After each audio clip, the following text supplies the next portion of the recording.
Hello everyone, कैसे हो आप सब सभी प्यारे भक्तों को जय श्री जगन्नाथ। दोस्तों, इस टाइम मैं आया हूँ जगत के पालनकर्ता प्रभु श्री जगन्नाथ जी की दर्शन करने। स्वामी जगन्नाथ जी की मंदिर उड़ीसा राज्य की पुरी में स्थापित है। प्रभु श्री जगन्नाथ जी की ये अलौकिक मंदिर 4 धामों में से एक धाम है। तो आज के इस खास वीडियो पर मैं आपको जगन्नाथ जी की दर्शन और यात्रा के बारे में संपूर्ण जानकारी देने वाला हूँ। अगर आप भी प्रभु श्री जगन्नाथ जी की दर्शन करने की प्लानिंग बना रहे हैं तो आप एकदम सही वीडियो देख रहे हैं। इस वीडियो से आपको बहुत हेल्प मिलेगा। इस वीडियो पर हम लोग जानने वाले हैं जगन्नाथ धाम पुरी तक हम लोग कैसे पहुंचेंगे, यहाँ पर पहुंचने के बाद होटल या धर्मशाला कहाँ लेना चाहिए, मंदिर में दर्शन करने की सही तरीका क्या है, यहाँ पर कौन कौन सी विशेष बातें आपको ध्यान में रखना जरूरी है, दर्शन करने के बाद आप कहाँ कहाँ घूम सकते हैं, और वीडियो की लास्ट में हम बात करेंगे इस यात्रा के दौरान आपको कितना पैसा लग सकता है। अगर आप इस वीडियो को शुरू से लेके अंत तक पूरा देखते हैं तो फिर आपको जगन्नाथ धाम पुरी टूर प्लान करने का A to Z इन्फॉर्मेशन मिल जाएगा। तो सबसे पहले मैं आपको जगन्नाथ जी की दर्शन करवा देता हूँ।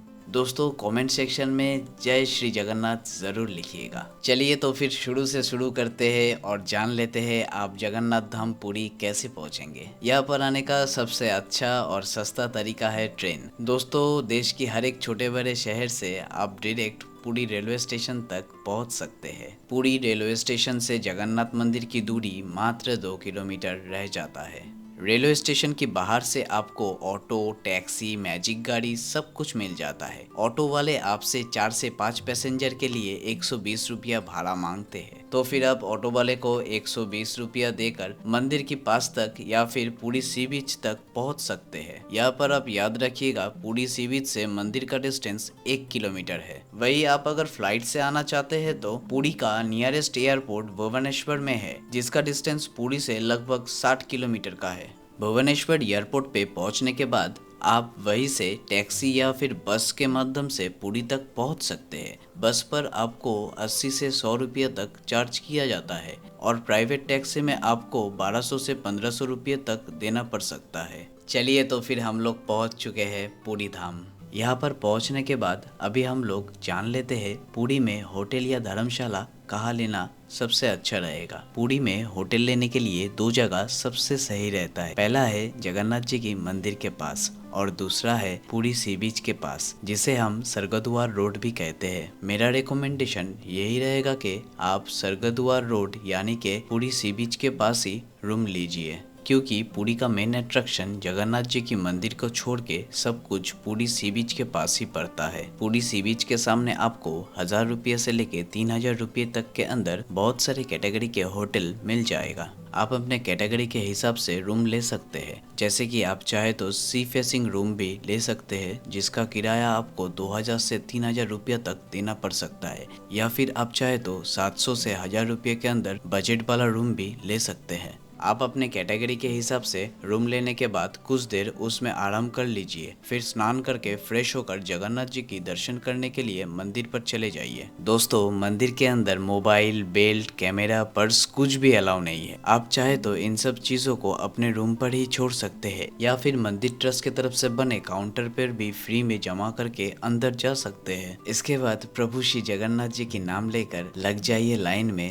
और चले जाइए मंदिर के अंदर दर्शन करने के लिए। मंदिर के अंदर प्रवेश करने के बाद आप प्रभु जगन्नाथ जी के साथ भाई बलभद्र और बहन सुभद्रा जी का एक बहुत ही प्यारा दर्शन प्राप्त करेंगे। दोस्तों, ये मंदिर बहुत ही विशालकाय मंदिर है। आप इस मंदिर की सुंदरता को देखकर दंग रह जाएंगे। प्रभु जगन्नाथ जी के दर्शन करके आप खुद को धन्य कर सकते हैं। जगत के पालनहार भगवान श्री जगन्नाथ आपका सभी मनोकामना जरूर पूरा करें। फिर मंदिर प्रांगण में लक्ष्मी जी का मंदिर है, आप उधर भी दर्शन जरूर कीजिए।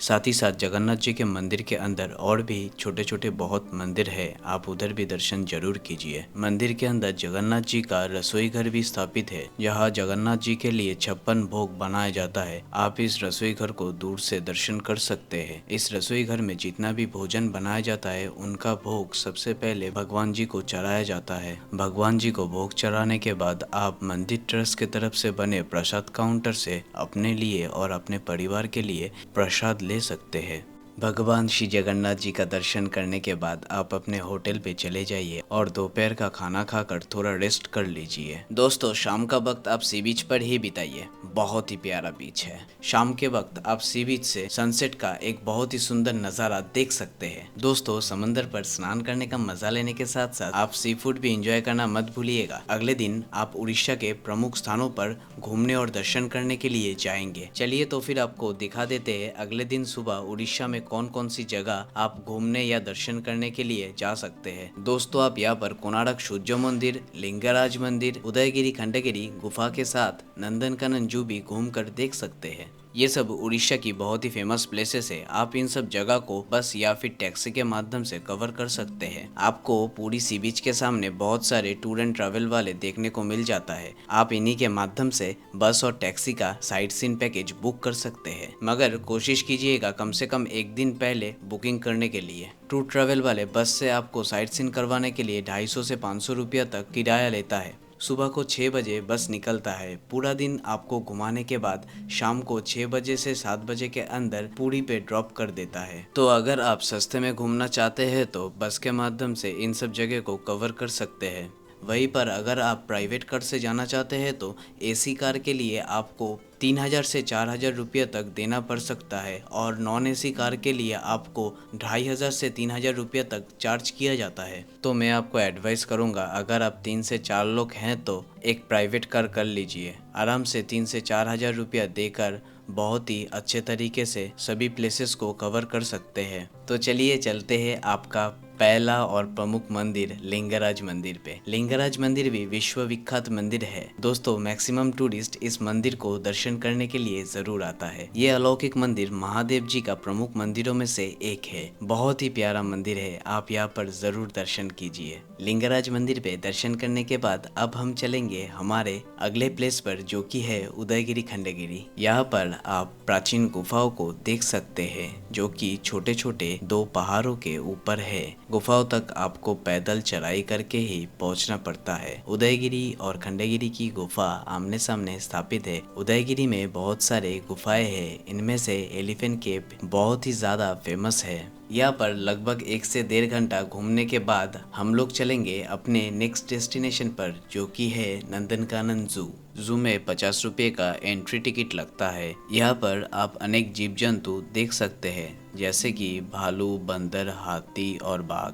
अगर आप जंगल सफारी करना चाहते हैं तो यहाँ पर आप जंगल सफारी भी कर सकते हैं। दोस्तों, यहाँ पर 2 से 3 घंटे घूमने के बाद हम चलेंगे उड़ीसा की सबसे फेमस टूरिस्ट प्लेस कोणार्क सूर्य मंदिर दर्शन करने के लिए। मैं आपको रिकमेंडेड करूँगा, अगर आप सूर्य मंदिर जा रहे हैं दर्शन करने के लिए तो फिर आप एक गाइड ले लीजिए सूर्य मंदिर की बाहर से, जो आपको सूर्य मंदिर की हिस्ट्री बताएगा। कोणार्क का सूर्य मंदिर दर्शन करने के बाद आपको वापस पुरी तक छोड़ दिया जाता है। तो दोस्तों, इन्हीं सब प्लेसेस को आप एक ही दिन में बहुत अच्छे से कवर कर लेंगे। अगर आपका ट्रेन रात का है तो आप उसी दिन रात को अपने शहर के लिए रवाना कर सकते हैं। वही अगर आपके पास और एक दिन का वक्त है तो आप चिल्का झील भी घूमने के लिए जा सकते हैं। तो चलिए तो फिर बात कर लेते हैं सबसे इम्पोर्टेंट क्वेश्चन, कितने बजट में आप अपना ये पूरी धाम यात्रा की ट्रिप कंप्लीट कर सकते हैं। दोस्तों, मैं मान के चलता हूँ आप कम से कम 2 से 3 लोग दर्शन करने के लिए आएंगे ही आएंगे, और आप आपका प्लान 2 डेज 1 नाइट या फिर 3 डेज 2 नाइट का भी बना सकते हैं।